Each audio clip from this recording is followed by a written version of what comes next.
So yeah, there's lots of sickness going around. Tis the season.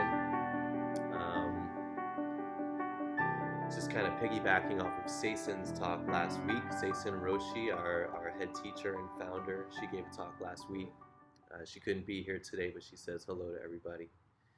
So I kind of wanted to piggyback off of her a little bit, and I also sometimes if I don't really know what to talk about when I'm going to give a talk, I try to like ask the people, see what they want to hear about. So I've been asking some folks this week, and something that came up a number of times was talking.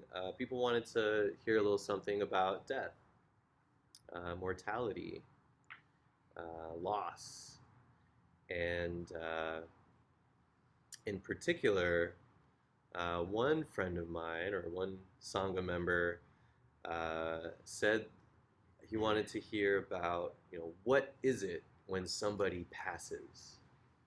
And I thought that that was a really powerful way of asking it, because it's not just about, how do I deal with grief and why is there suffering and why do we have to die, but really like, what is that?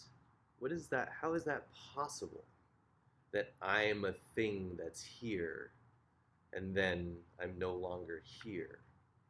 What is it when someone passes? I just love that question. Um, so yeah, so that's kind of where I'm headed. A light topic like the nature of birth and death, super simple. And then and also it's the end of the year, and so we reflect on who we've lost this year. And very often, we're not doing it this year, but in the past, Sweetwater has led kind of death workshops in December, where we write our death poems, and we fill out this thing called the Five Wishes booklet. Maybe some of you remember doing that with us in previous years. But basically, the Five Wishes booklet is a thing, it's like a product that you can get that basically you can plan out all of your end of life stuff, like do not resuscitate stuff, what you want your room to look like when you die, what music you want played at your funeral, who you want to be, just kind of like planning for death while you're alive so that you and your people can kind of rest assured that things are set up and prepared. So that's a whole other deal, but that's a really nice practice to kind of prepare for death in that way. But just to say that I thought it was kind of an appropriate time to look at this. Um, and so piggybacking off of what Sason was talking about last week, Sason talked about a koan. Koans are little parables that we use as tools in our practice. And so she talked about a koan where uh, a Zen master, was sick on his deathbed, and his attendant monk comes up to him and he says, "How is your health these days?" And the master says, "Sun-faced Buddha, moon-faced Buddha." So that's the little parable that we sit with. And not to go over too much what Seisen talked about, but she used that koan to really look at this experience of awakening. I really appreciate that a few people shared today how they've come here based on some kind of spiritual awakening. And I think we can all resonate with that. We all know what that's like. I might posit that every human, every sentient being knows what that is, has some kind of taste of a spiritual awakening. But Sason really hammered in, really wanted to point to the importance of practice, whether it be zazen or prayer or dancing or whatever your spiritual practice is, the importance of our earnestness in that practice to really have that experience of sun-faced Buddha, moon-faced Buddha. Everything, everything on both ends of the spectrum and everything in between. Happy, sad, alive, dead, winning, losing, oppression, thriving, all of it is Buddha, exactly as it is. Just this moment as it is completely awakened. And the reason I don't see it is because of my ideas and concepts, and my attachments, my preferences. So, that's all Buddhism 101 stuff we can talk about and listen to as much as we want, but having that visceral experience of it is why we're here. And like Sason said last week, or she was quoting some of the commentary on the koan, that even talking about it, even saying awakening, even saying spiritual experience, even saying sun phase Buddha, moon phase Buddha, is like gouging flesh or something like that, just totally ruining it. Don't ruin the experience by getting caught up in these ideas of what it is. So, yeah, I thought it was kind of a nice transition from that to look at death. Um, what is it when someone passes? And I think that is an aspect of this awakening that the Buddha had, this momentary experiential phenomenon of awakening, is this aspect of like going beyond birth and death. What could that possibly mean? What could that feel like? The idea that I am born and then I die is a complete delusion, is basically what he's saying. Beyond birth and death. That's a very powerful thing to look at. And the very idea that I exist as a thing that was born and that will die is a delusion that makes me suffer, that makes me separate myself from other people. I am a thing that was born at a different time from when Jane was born. And I will die and be gone at a different time than Jane will die and be gone. So, again, to say that's a delusion, to say that me and Jane are in fact not separate, that me and Cassandra are in fact not separate entities, sure, that's nice and that's philosophizing, and, we can talk about that till the cows come home. But to really have that experience, to see what that is, and then cultivate that experience for the rest of our lives, and to cultivate that collective experience, realizing that we are all one and born and die together every moment. That is the magic of our practice here. So I wanted to bring up another koan that kind of looks at this. It's very long and very annoying, so we'll try to just get through it as quickly as possible. It's another koan, same book that Sason used last week, The Blue Cliff Record, in Japanese, the Hekigan Roku. For those of you who are new, so we do this koan curriculum as part of the training here. If you start working with a teacher and you want to get on the Zen path, there's about 700 of these koans that you have to work on and pass with your teacher. So this is number 55 in the third source that we use in the koan curriculum. So just bear with me. It's really long, it's really weird, but hopefully it'll spark something for us. So the case, Dogo and Zengen, who are two monks, Dogo and Zengen went to a home to make a condolence call. Zengen hit the coffin and said, "Alive? Dead?" Dogo said, "Alive I won't say, dead I won't say either." Zengen asked, "Why won't you say?" Dogo said, "I won't say, I won't say." As they were returning to the monastery, halfway back, Zengen said, "Master, tell me at once or I'll hit you." Dogo said, "Hit me all you want, but I still won't say." Zengen hit him. After that, Dogo passed on, and then Zengen went to Sekiso, another teacher, and relayed the foregoing story. Sekiso said, "Alive I won't say, dead I won't say either." Zengen said, "Why won't you say?" Sekiso said, I won't say. I won't say. At these words, Zengen experienced enlightenment.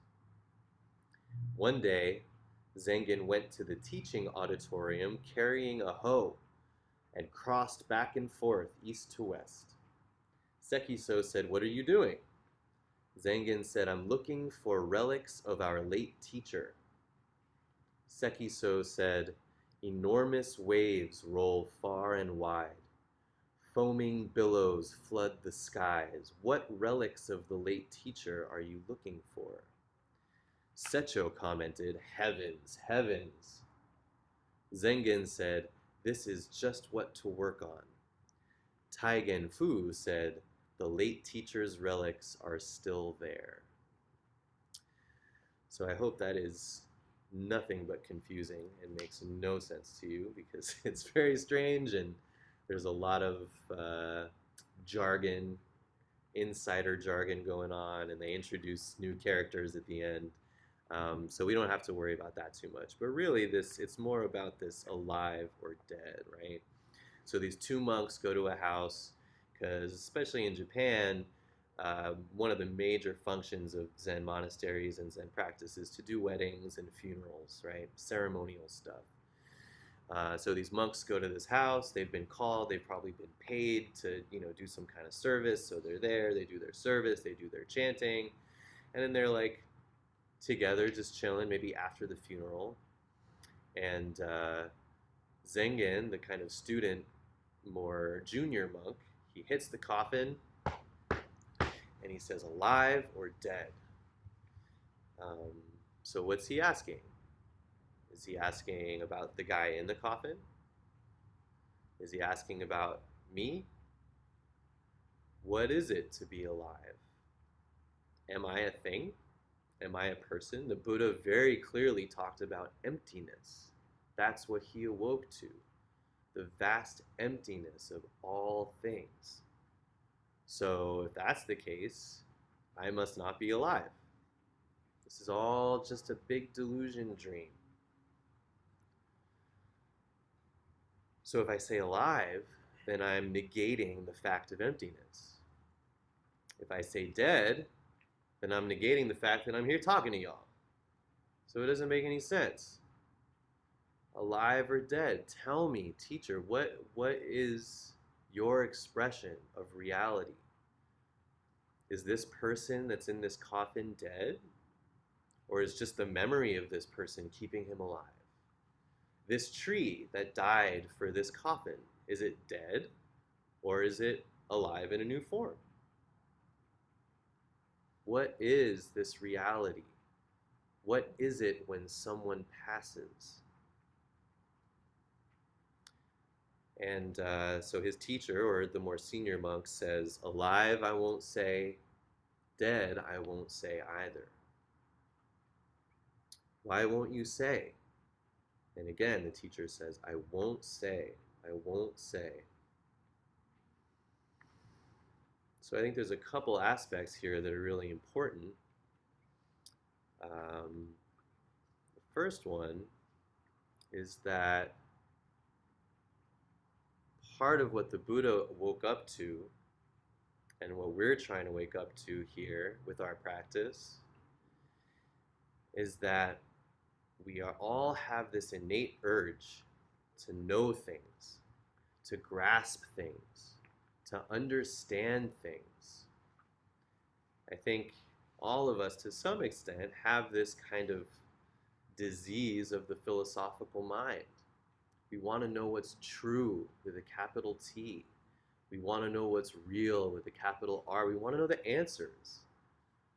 That's why I don't know if everybody loves math, but I loved math in school. I know I'm a weirdo, but I loved math so much because you follow the steps and you get the answer.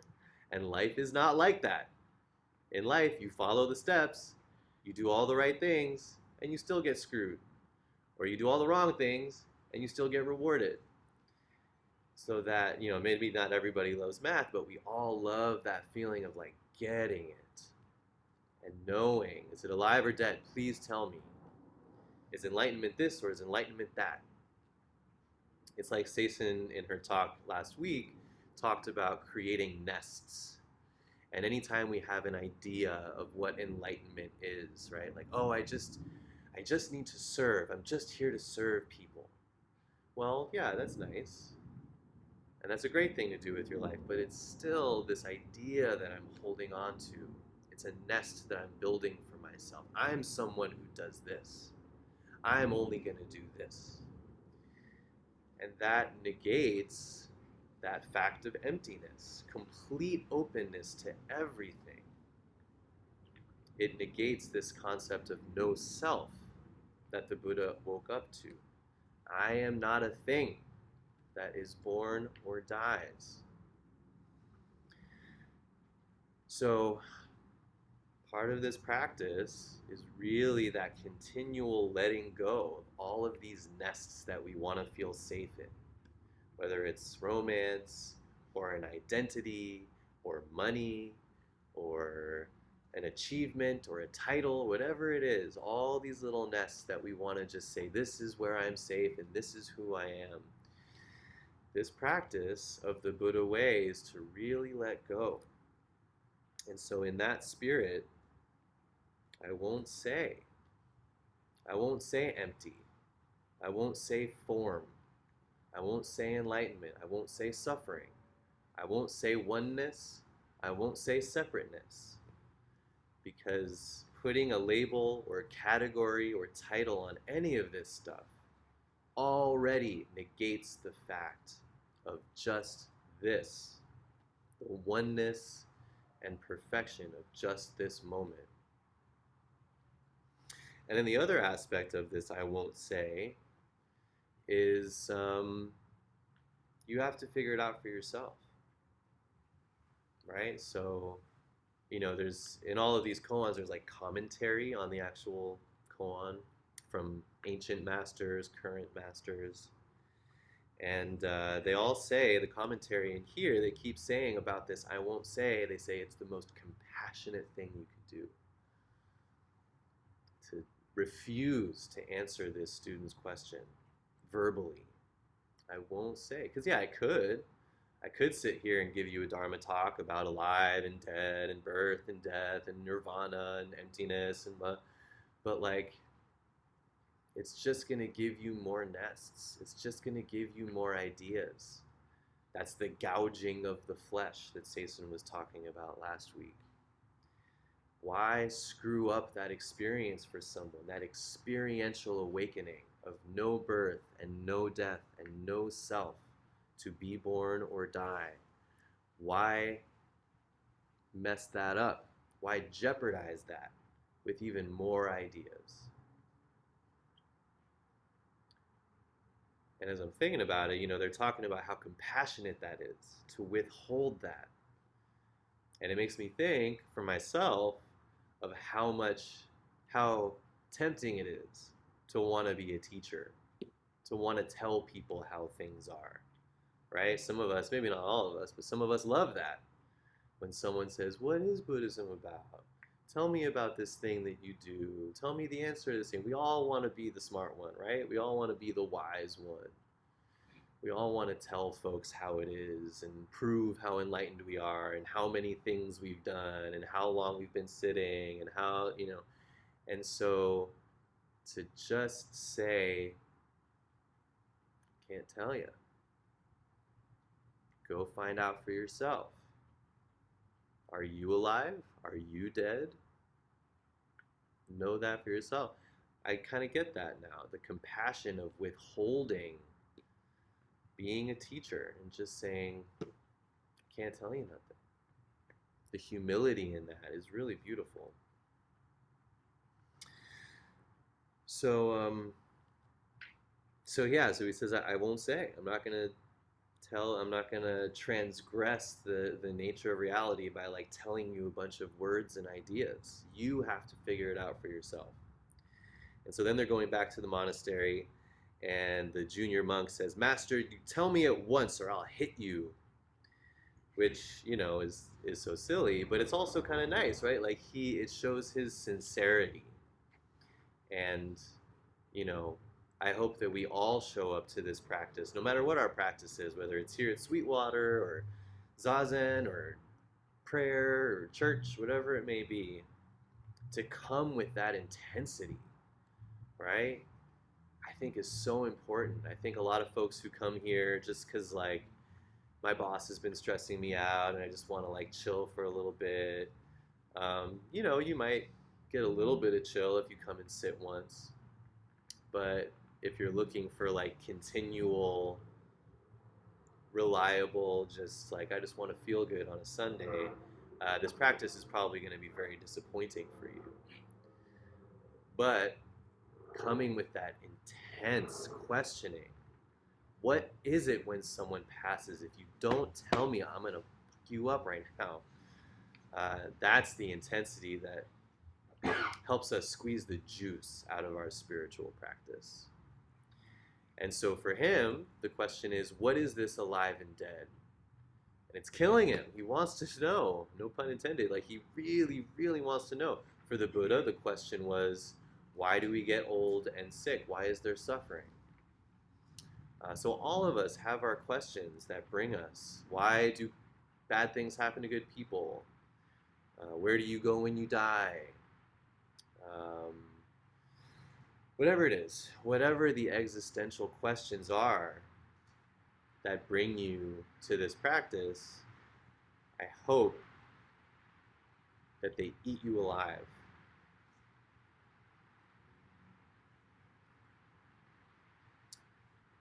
So he says, I'm going to hit you if you don't tell me.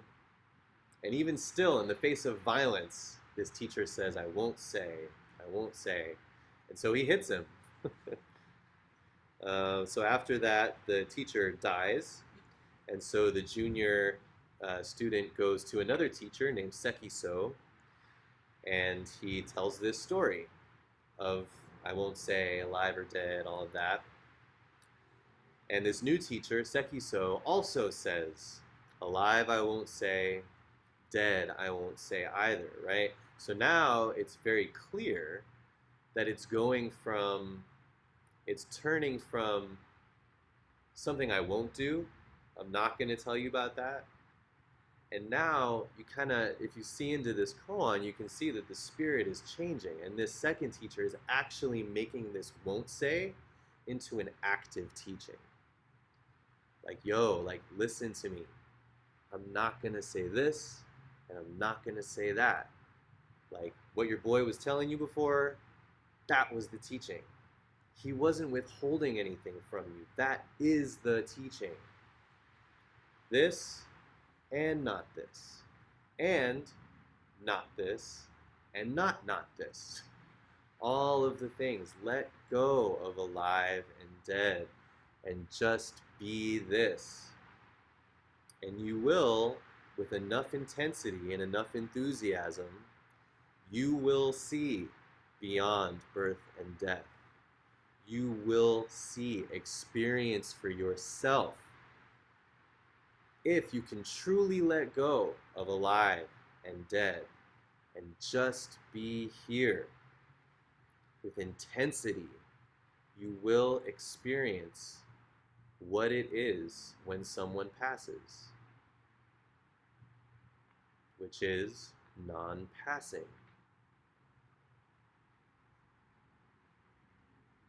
We're all born together, we all die together. So yeah, so like I said, at this point, the fact that Sekiso repeats the same thing, it takes on this new life. It takes on an active teaching. Not alive, not dead. Get out of these nests you're making for yourself. And at this, our junior monk has his awakening, right? So after years of toiling and, oh, tell me or I'll hit you, and bringing that intensity to his practice, these words, even though they're the same words, they take on a whole new life and they wake him up in that moment. So he has his awakening, and then the story gets a little weird. We don't really have time to get into it. I just wanted to point out one thing that's kind of nice. Yeah, so this junior monk, he then goes later on, he goes to the teaching auditorium, which, the Buddha Hall, the Zendo, and he goes carrying a hoe. I don't know if everybody knows what a hoe is, but it's basically like a gardening tool. Um, so he takes a hoe into a space like this, which is weird, and he says, he starts walking back and forth, and his teacher, his new teacher, said, "What are you doing?" And he says, "I'm looking for relics of our late teacher." So, what is that? What is that? I mean, obviously, you're not gonna like find anything here. I'm trying to see. I thought there was a cool commentary. Maybe not. Maybe not. But basically, the way I see this right now, these relics of my teacher, he's looking for the teaching. He's asking for more teaching. He wants to channel the lineage, relics of all of these awakened masters that passed down this practice to us over thousands of years. So it's almost just like this symbolic gesture of, I'm here in the Zendo, I'm here in the teaching hall looking for, the special teachings of my teacher. And his teacher says, enormous waves roll far and wide. What are these enormous waves? Are they anything separate from rain on the rooftop? Foaming billows flood the skies. So, these waves, these foaming billows flooding the skies, it's just a nice kind of imagery of oneness. When the sea and the sky become one, the earth and the heavens all blend into just this. Just sitting in the yurt talking with y'all is the teachings, the relics of the ancestors. Just this. You don't have to dig up anything special. You don't have to go to anyone special. All of the Buddha's teachings are right here as you are in your life. And I just wanted to mention that part because it reminded me of something that Seisan said a while ago that I wanted to share. We were in some kind of like a board meeting or a leadership circle meeting or something, and someone had brought up, we were talking about the future of Sweetwater Zen Center or something, and someone brought up, how are we going to uphold Seisen's legacy? Seisen being our founder. Um, we were talking about making a founder's room or something, some kind of logistical thing, and someone brought up Seisen's legacy.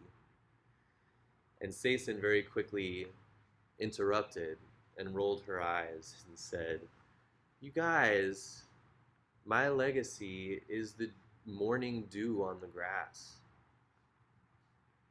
I have no legacy. There's nothing special about me that I'm going to leave. The teachings, my legacy is just simply putting on my shoes when I get outside of the yurt." So, I don't want to put, that's like kind of a stinky Zen thing to say, and she might have even been quoting something, and she threw it out there as kind of like a quick something. I don't want to hold on to that nest either. But I just thought that's an important point that I think this koan is also pointing to. That our legacy, the ultimate thing that we leave behind, has nothing to do with me and this little body. As I was thinking about this Dharma talk, I also thought of Hamlet's soliloquy where he says, "When we have shuffled off this mortal coil." And I just love that, as it's such a beautiful way of just saying how small this life of mine is. And when we die, we're just simply shuffling off this little meat sack. But my true self, who I really am, beyond birth and death, is way bigger. And the legacy that I leave when I pass on, or rather, when I pass on, um,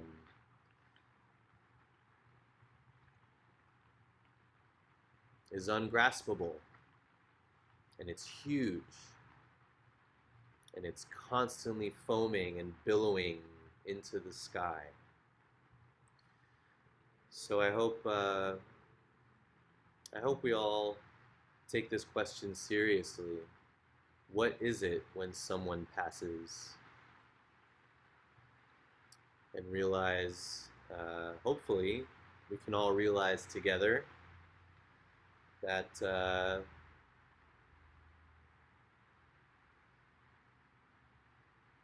maybe it's maybe it's not me that does the passing on. I don't know. And that the legacy that we leave um, is not separate from the life we live now.